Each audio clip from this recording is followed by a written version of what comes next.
Publié le 18 février 2016, l'article présent parle du libre-échange entre le Canada et l'Union européenne. Comme l'a dit le Premier ministre du Canada Justin Trudeau dans son discours du jeudi 18 février, l'Union européenne est la plus importante économie au monde, le principal donateur d'aide humanitaire et au développement, et un joueur central dans la prise en compte des défis mondiaux. L'Union européenne, d'une population de 500 millions d'habitants, a une valeur totale d'importation annuelle de 2,3 billions de dollars. Ici sur la photo, on voit Justin Trudeau qui annonce que l'accord sera signé cette année en 2016 et qu'il sera ratifié en 2017. Cette entente entre le Canada et le bloc européen de 28 pays est connue sous le nom d'Accord économique et commercial global ou encore AECG. Résumé de l'article. Dans cet article, les politiciens canadiens ainsi qu'européens travaillaient ensemble pour trouver des solutions aux craintes des États européens. Les politiciens d'Europe remettent en question un certain sujet de l'AECG.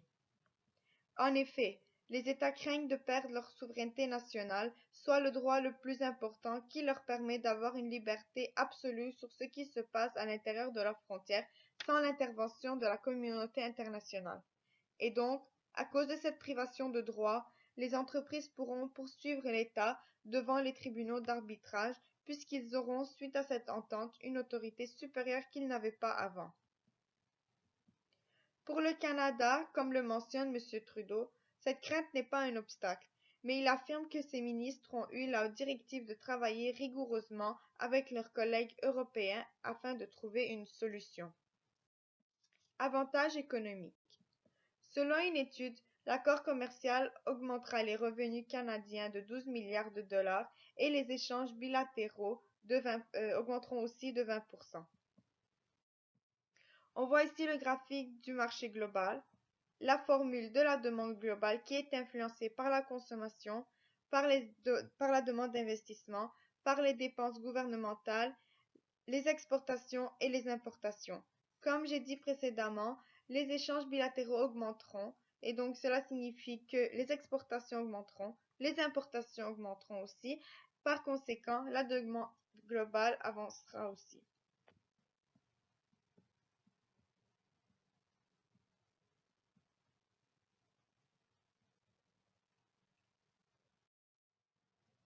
Cet échange permettra donc la création de plus de 80 000 nouveaux emplois, ouvrira de nouveaux marchés et augmentera le revenu du ménage canadien de la classe moyenne de 1 000 $.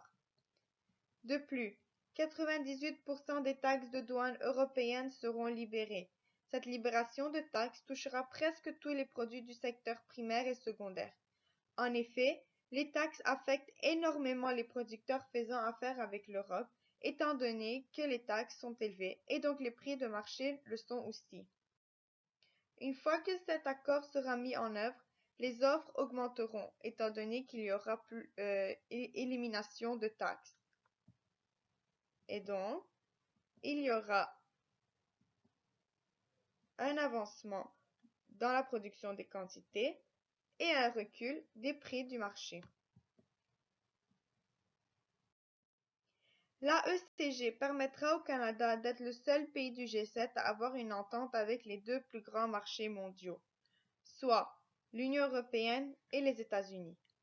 Le Canada deviendra une destination intéressante pour les investisseurs voulant bénéficier de cet accès avec les deux pays.